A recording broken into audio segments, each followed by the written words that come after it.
하나님은 복음을 들고 나선 바울의 일행을 드로아로 가게 했고 마침내 유럽인 마게도냐로 향하게 됩니다. 네아폴리 항을 통해서 제2의 로마라고 말했던 빌립보, 퇴역한 군인들이 많이 거주하면서 그 크고 화려했던 빌립보 도시에 도착했습니다. 그곳에 도착했을 때 하나님이 준비한 사람이 있었습니다. 루디아입니다. 여성 사업가였던 루디아의 헌신은 바울이 복음을 전할 모든 여건들을 만들어준 하나님의 또 하나의 준비였습니다. 이제 오늘 사건은 바로 그 만났던 기도처에 그 다음 주가 되어서 또 기도처로 가는 길에 시장통을 지나가게 되었고 그 시장을 지나가면서 일어난 얘기입니다. 누구를 만나게 되느냐면 귀신 들린 여종을 만나게 됩니다. 귀신 들린 여종은 그가 바울 일행을 세상 말로 귀신처럼 알아보고 뭐라고 얘기하느냐면 여러분 오늘 보십시오. 이렇게 칭찬을 하면서 들어옵니다.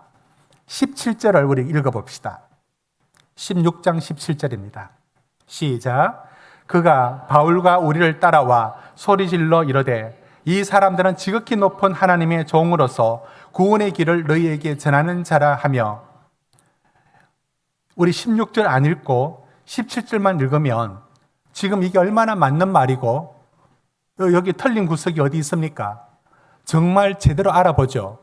바울이 전하는 이 복음이 구원의 길이고 하나님의 거룩한 지극히 높은 하나님의 복음을 전하고 있다는 것을 누가 말을 하느냐면 귀신 들린 여자가 말하고 있습니다. 종이 말하고 있습니다.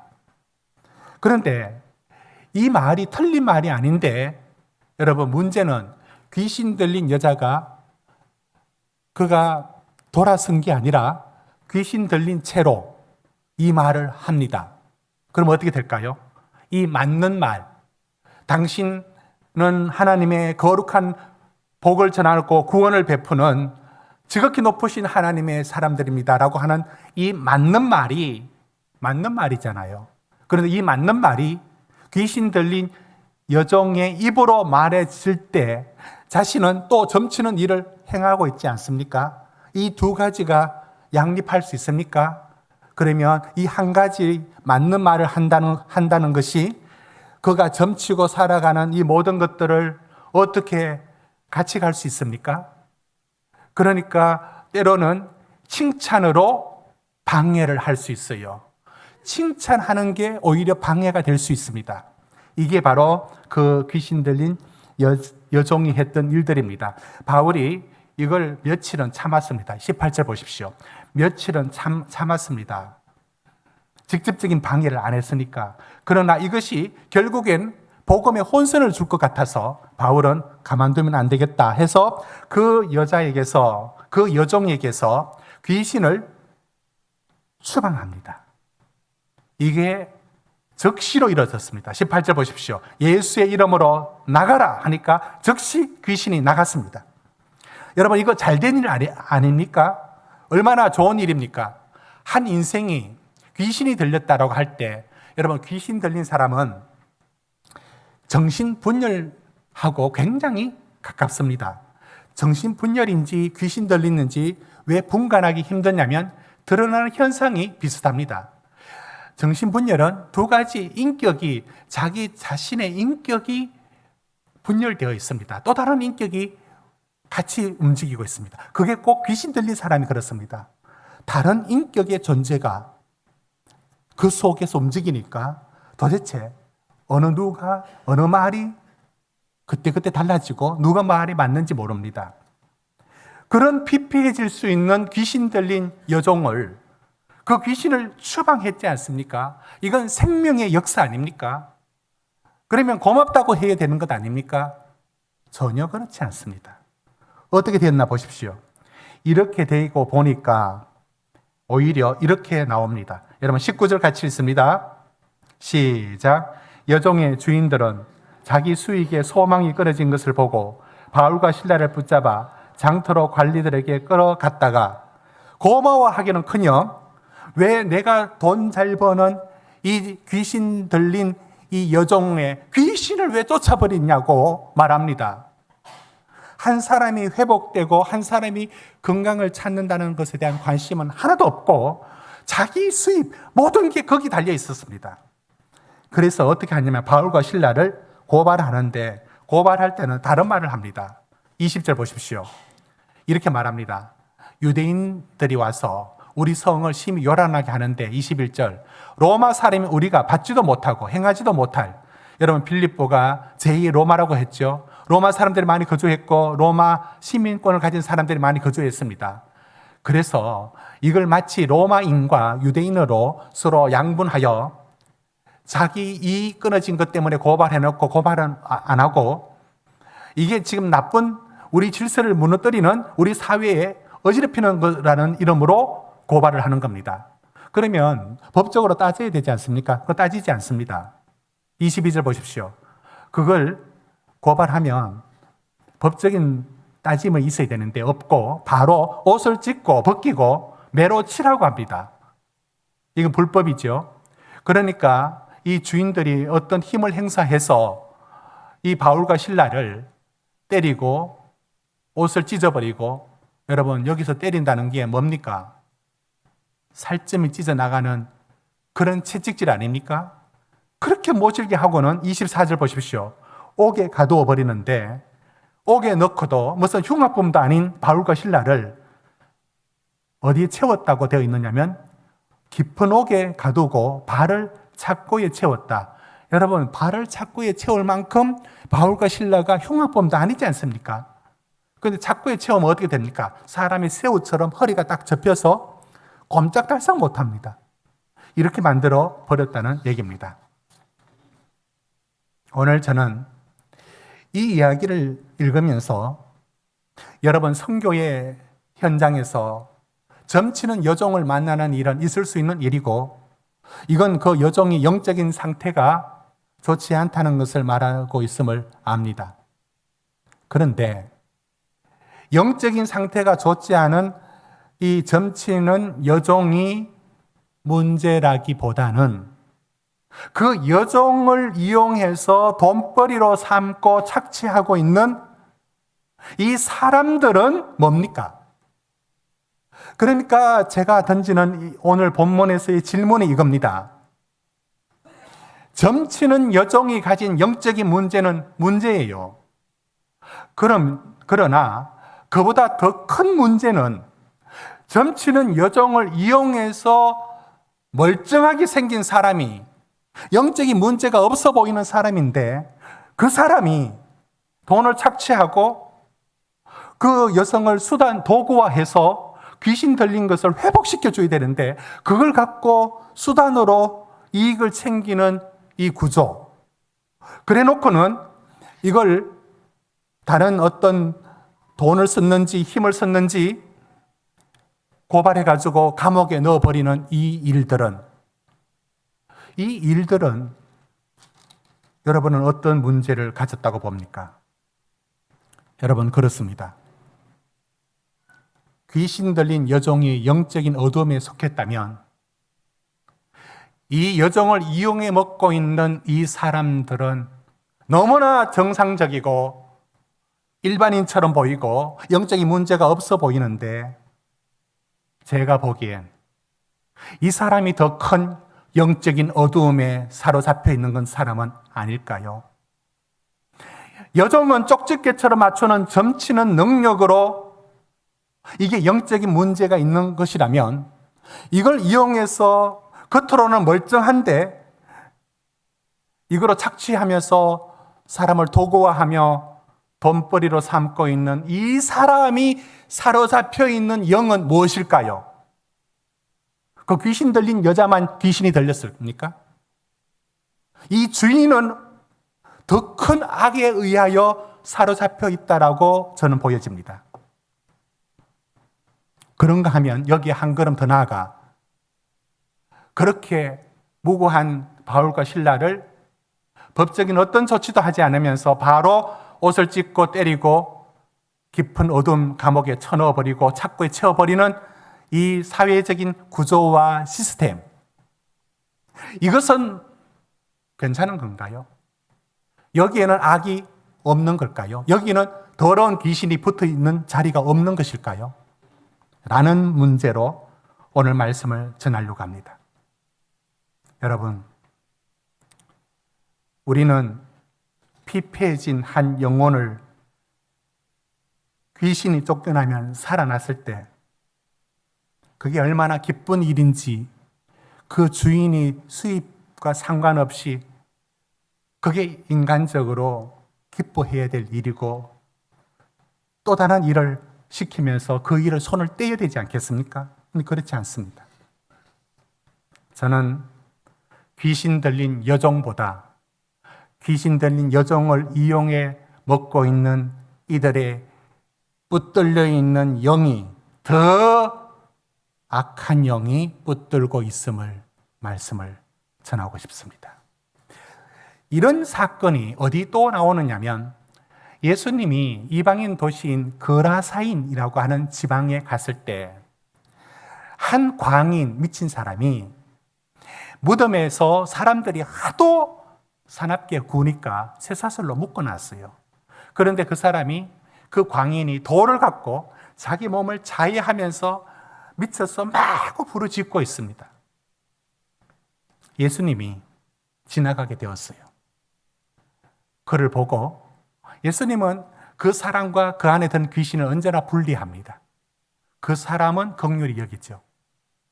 그래서 너 누구냐 하니까 거라사인의 광인이 안에 있는 귀신이 예수에게 말합니다. 거룩한 당신이 왜 벌써 왔습니까? 귀신은 귀신처럼 알아본다고 예수를 알아봅니다. 너 누구냐? 군대래요. 이름이 군대래요. 숫자가 워낙 많아서 이름이 군대랍니다. 그럴 때 예수님이 그를 귀신을 쫓아내려고 할 때 그 귀신이 한 가지 제안을 합니다. 귀신은 육체라는 존재에 거주하지 못하면 불안하니까 어딘가 자기 존재를 살아있는 곳에 담아두려고 합니다. 그래서 이렇게 말하죠. 우리를 돼지떼에 보내달라고 말합니다. 예수님이 좋다. 돼지떼에 가라. 왜 그렇게 하셨느냐면 예수님은 그 거라사인 모든 사람이 버렸던 저 사람은 인간 안 돼 라고 버렸던 그 사람조차도 한 생명을 얻는 게 돼지 2,000마리가 죽는 것보다 더 소중하다는 걸 보여줍니다. 마가복음 5장 13절 보십시오. 그러니까 돼지떼가 가서 2,000마리가 바다에 빠져서 몰살합니다. 그러면 사람들은 어떻게 반응해야 되느냐면 어떻게 저 사람이 살아났어? 하면서 그 생명이 살아난 것에 대해서 기뻐하거나 당신은 도대체 누구시길래 이와 같은 일을 합니까? 라고 하는 예수가 누구냐에 대한 영적인 질문으로 나와야 되는데 멀쩡하게 돌아온 거르사인의 광인을 보면서 동네 사람들이 예수를 보고 하는 말이 이렇게 말합니다. 17절. 지방에서 떠나가기를 간구합니다. 예, 다 좋아요. 당신 능력 대단한 거 다 좋아요. 그런데 우리 사업에, 우리 돈벌이에는 도움이 안 되네요 하면서 예수를 쫓아보내버립니다. 저는 이 얘기를 그대로 다시 들고 옵니다. 여러분, 귀신 들려 점치는 여종보다 여종이 귀신에 사로잡혔다면 그 여종을 이용해 먹고 있는 사람은 더 악한 세력에 잡혀 있는 사람이 아닐까요? 거라사인 광인이 귀신 들렸다면 그 일로 2,000마리의 돼지를 희생하면서 한 생명을 살리는 이 생명과 복음 앞에 이렇게 무관심하게 나오는 사람들, 돈이 돼야 예수도 뭐도 있다라고 하는 이 거라사인의 동네 사람들은 어디에 사로잡혀 있는 것일까요? 여러분, 우리는 영적인 문제라고 하면 영적인 문제가 점치는 여자처럼, 거라사인 광희처럼 그런 것만이 귀신 들렸다라고 말합니다. 그렇지가 않다는 말씀을 전합니다. 여러분, 구이동에 어린이 대공원 있죠. 지금 또 계속 있는지 모르지만 귀신의 집이 있었던 거로 기억이 나는데, 거긴지 저긴지는 잘 모르지만 귀신의 집에 여러분 들어가 봤습니까? 얼마나 재밌느냐면 거기에 들어가면 해골이 덜렁덜렁거리면서 지나가는 사람 툭 건들고, 입에 피를 흘리고 있는 귀신이 헤헤 하면서 웃기도 하고, 관에 누워있는 시신이 지나가면 센스로 이렇게 막 움직이겠죠. 벌떡 일어나옵니다. 그리고 어둡다고 가는데 갑자기 불을 확 비추며 이 얼굴 쪽으로 빛이 쫙 비치면서 섬찟하게 만듭니다. 그래서 한 5번 정도 이렇게 통과해서 나오는 게 귀신의 집이었습니다. 여러분, 귀신의 집처럼 역사합니까? 영화, 이 테마와 구마의식으로 만들어진 엑소시즘이라에 속하는 영화들이 있습니다. 영화 포스터 보시면 여러분, 엑소시스트 시리즈가 저게 가장 먼저 나오면서 계속 나오는 게 바로 하나씩 다 가버렸네. 처음에 엑소시스트. 거기서 이제 귀신을 쫓아내는 이야기들을 하죠. 신부가 마구 힘으로 주기도문도 외우고 해서 막 쫓아내는 얘기. 또 귀신은 안 나가려고 하고. 여러분이 많이 봤을 검은 사제들, 우리 영화 강동원 씨가 보조 사제로 나오면서 뭐 귀신을 어떻게 쫓아내야 되냐면 라틴어로 주기도문도 외워야 되고 막 합니다. 그러면 막 도망가고 십자가를 내비치기도 하고 성수를 뿌리기도 하고. 귀신이 그렇게 해서 도망갑니까? 그런가 하면 손 없는 날 할 때 더 게스트, 저 영화도 저런 영화입니다. 이런 영화들이 말하고 있는 게 뭐냐면 영적인 세계가 이와 같은 것이 있다, 이런 얘기예요. 근데 그 영화를 평가를 못하고 저는 신학으로 이런 영화들을 한마디로 평가를 하자면 유치합니다. 영화는 재밌는데 내용상은 유치하다라고 말할 수밖에 없어요. 뭐가 유치하냐면 이것 때문에 이 말을 하는 겁니다. 물론 흥미를 다루기 위해서 재미 때문에 그 소재가 받아들여졌지만 귀신이 그렇게 무섭게 다가와 원한 맺히듯 그런 식으로 우리 삶에 다가오기보다는 전혀 다르게 다가오는 현실을 성경과 우리 현실에서 마주하기 때문입니다. 그러니까 여러분, 이마에 뿔나고 피 흘리며 나오는 무슨 공포 영화의 귀신처럼 귀신이 그런 모습으로 우리 삶의 자리를 파고드는 게 아니고, 진짜 귀신의 역할들과 악의 역할은 굉장히 평범한 얼굴로 들어와서 마치 그 시장통에 일하는 그 주인, 여종의 귀신 들린 여종을 이용해 먹고 보면은 그냥 보통 사람처럼 보이는 멀쩡한 그 사람들, 이렇게 평범한 얼굴 속에 악이 얼마든지 자리할 수 있다는 것이 성경의 얘기고 우리 삶에서 그걸 봅니다. 오늘 제 이야기가 그렇게 좀 멀리 느껴진다면 여러분, 어느 게 더 무서운지 한번 말씀 한번 해보십시오. 무서워라고 하는 공포 영화보다 저는 가정 불화가 있었지만 아들에게 자기 생일을 축하할 때 사제총을 만들어 20년 동안 보복과 질투와 시기심으로 살아온 어떻든 아버지, 손주들 보는 앞에서 총을 겨누어 쏘는 그 인간이 품었던 20년간 품었던 그 열등감과 그 질투심과 그 속에 품었던 그게 더 무섭습니까? 공포 영화가 더 무섭습니까? 이제 귀신 영화가 무섭지가 않는 시대가 되었습니다. 우리에게 귀신 얘기는 그런 유치하게 다가오는 일이 거의 없습니다. 오히려 너무나 평범한 우리의 일상의 얼굴로 들어옵니다. 이런 얘기를 성경은 어떻게 말하고 있느냐면 악이 이 세상에 행하는 방식을 계시록은 너무 잘 설명을 해주고 있습니다. 여러분 계시록 17장의 말씀을 갖고 악이 어떤 얼굴로 이 세상에 나타나는지를 말씀을 제가 잠시 전해보려고 합니다. 1절 보십시오. 17장 1절 여러분 우리 같이 읽습니다. 시작. 또 7 대접을 가진 7 천사 중 하나가 와서 내게 말하여 이르되 이리로 오라. 많은 물 위에 앉은 큰 음녀가 받을 심판을 내게 보이리라.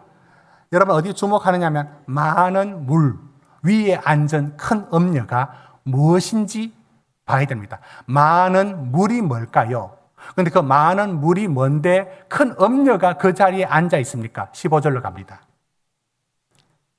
그 많은 물이 뭐냐면 내가 본 바 음녀가 앉아있는 물은 그 물은 백성과 무리와 열국과 방언들이라. 이게 세상을 말하는 겁니다. 그게 세상입니다. 그런데 그 세상이 어떻게 됐느냐면 2절로 갑니다. 2절 같이 읽습니다. 시작. 땅의 임금들도 그와 더불어 음행하였고 땅에 사는 자들도 그 음행의 포도주에 취하였도다. 여러분 포도주에 취하면 생각을 제대로 못하죠. 이 음녀의 포도주를 마시게 했던 이게 누구냐? 이게 세상의 악이 어떻게 존재하느냐면 사람들의 생각을 마비하거나 생각을 어떤 주의, 그러니까 이데올로기죠. 이데올로기로 몰아갑니다. 그래서 마치 음행의 포도주에 취한 것처럼 제대로 판단 못하고 자기 입을 말로 하는데 그게 사실은 누가 준 생각이냐? 악한 사탄이 준 생각들인데 자기가 말을 합니다. 겉은 이렇습니다. 3절. 겉으로 보면 3절. 이게 붉은 빛의 짐승을 탔다라고 되어 있죠. 이게 어떤 사회적인 힘을 만들어내는 배후 세력이 되는데요. 자, 여러 가지 상징들이 사용되었습니다. 4절로 갑시다. 겉은 얼마나 화려하냐면 그 여자는 자주빛과 붉은 빛옷을 입고 금과 보석과 진주로 꾸미고 손에 금잔을 가졌고 여러분 굉장히 세련되고 굉장히 그럴듯하고 정말 그거 괜찮은 생각인데 라고 하는 이데올로기, 라고 하는 생각들을 사실은 얼마나 가증하고 얼마나 더러운 것인지 모르고 사람들 생각 속에 들어온다는 겁니다. 5절 어떻게 되느냐? 그게 사실은 숨겨져 있어요. 비밀이라. 원래 그건 큰 바벨론, 이 세상을 말하고 땅의 음녀들이 포도주에 취했다라고 하는 것이 바로 사람들의 생각 속에 들어와서 그 생각을 잠식하고 그 생각 속에 무서운 것을 심어 넣습니다. 공산주의. 얼마나 좋은 말입니까? 우리 서로 다투지 말고 같이 벌어서 같이 생산해서 같이 살자. 같이 나누자. 이것보다 더 좋은 3절로 가보십시오. 다시 3절로. 4절로. 이것만큼 자줏빛, 붉은빛, 보석, 진주 너무나 그럴듯하고 너무나 좋고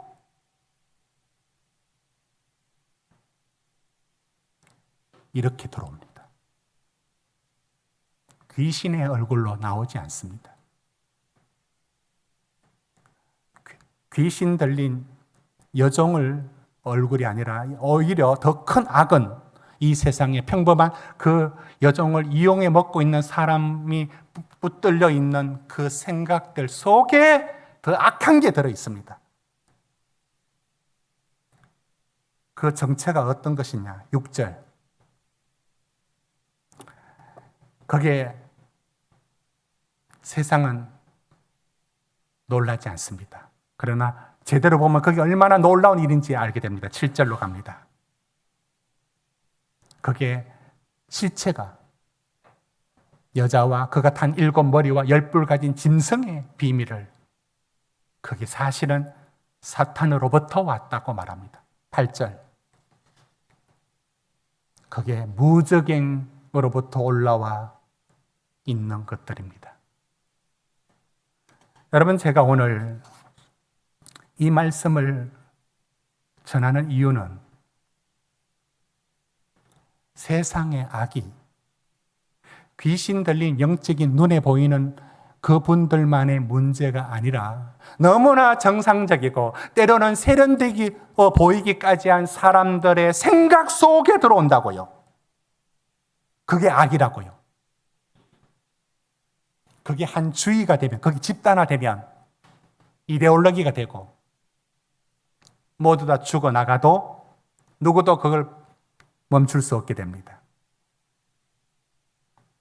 여러분, 저는 이런 얘기들을 들었습니다. 제 귀로 들었습니다. 혼전 임신은 혼수품이래요. 이 망할 소리를 제 귀에 교인들한테 들었다고요. 어디서 온 생각이죠? 어디서 온 사상이에요? 그게 성경에 어떻게 배치되는지를 한 번이라도 생각해 본 적이 있습니까? 생각 속에 점점 들어온다고요. 이제는 이 설교도 못할 만큼 파고 들어올 거라고요. 생각 속에, 멀쩡한 생각 속에. 여러분, 이런 분야에 대한 신학적인 통찰을 제시했던 많은 책들이 있습니다.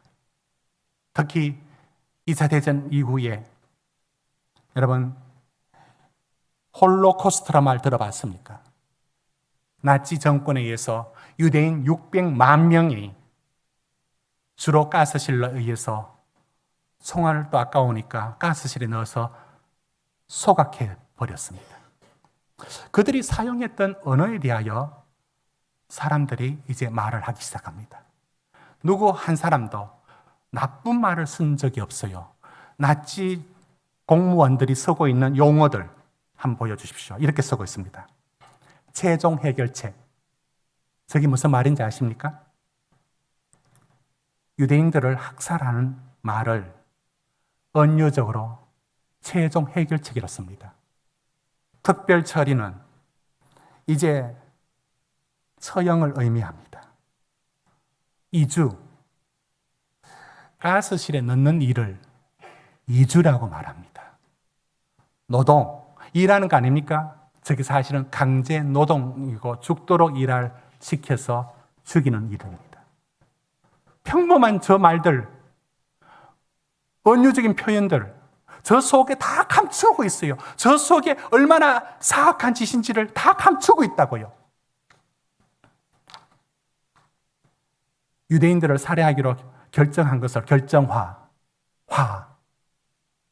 정화, 제거, 소각, 이런 단어들이 나치 공무원들이 썼던 얘기입니다. 누구 하나 죽인다 얘기 없습니다. 마치 뭐를 처리하듯이 은유적으로. 저는 여기서 봅니다. 이게 뭐냐고요? 악은 귀신의 얼굴로 안 나타납니다. 그건 영화에서나 그렇습니다. 악은 매우 평범한 우리의 얼굴로, 우리의 언어로 숨어 들어가 있습니다. 이게 계시록이 밝혀주는 악의 존재 방식입니다.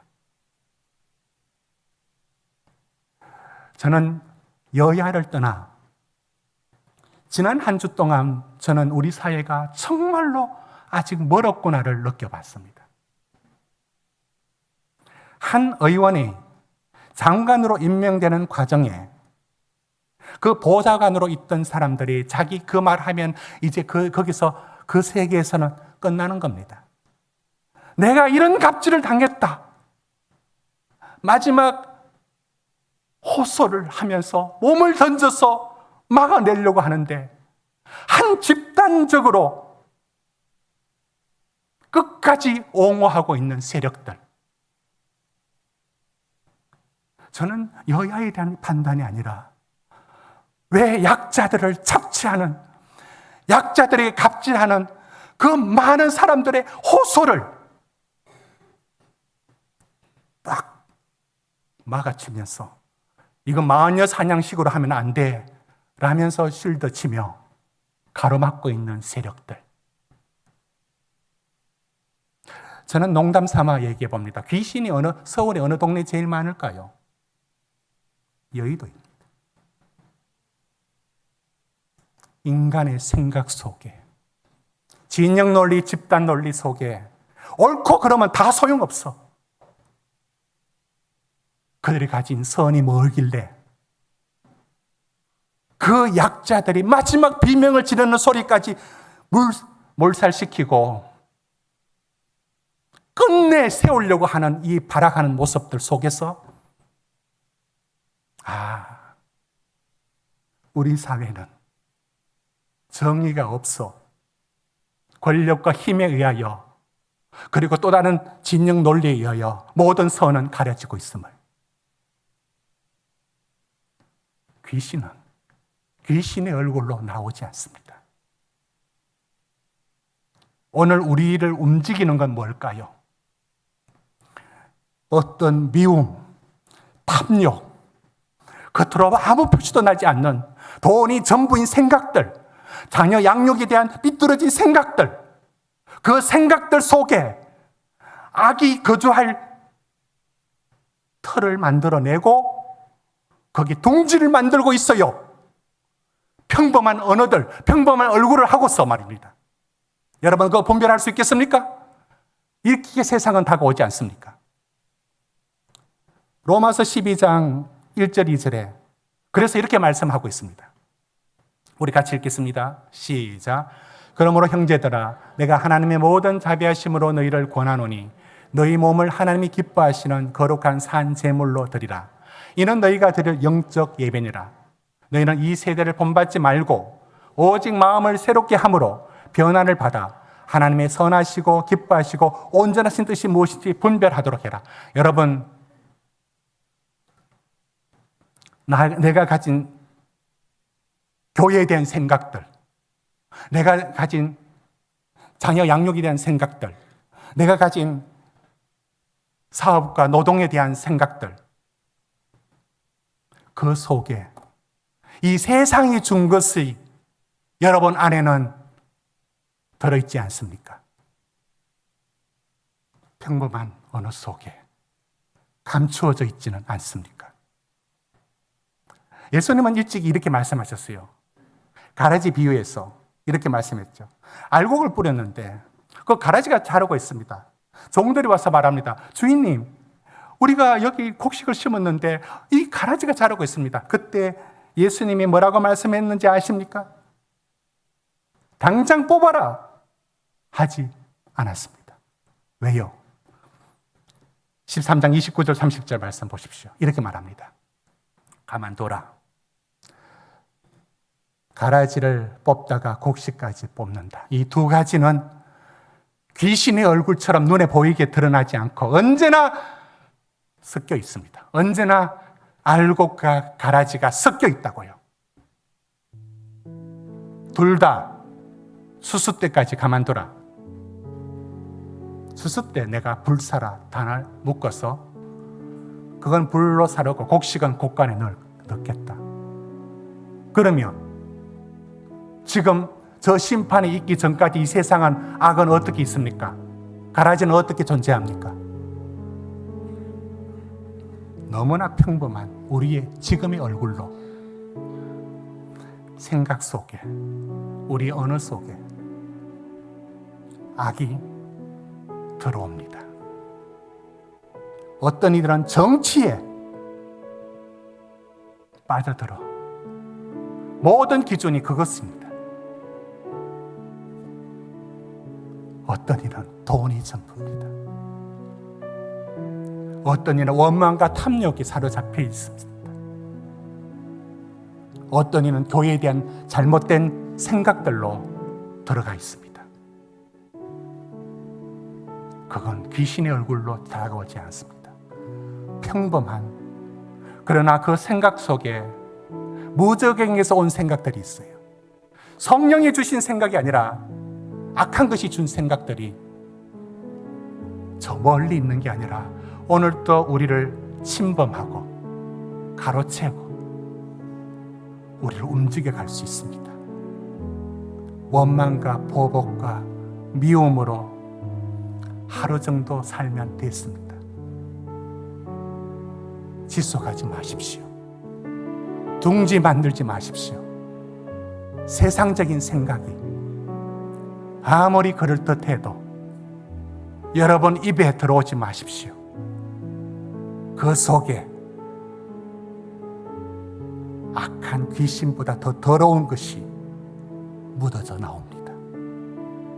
우리는 거룩한 영에 속해야 되고 진리편에 서야 되며 자기를 부인하고 성령 안에 서야 합니다. 이것이 오늘 우리가 서야 되는 자리인 겁니다.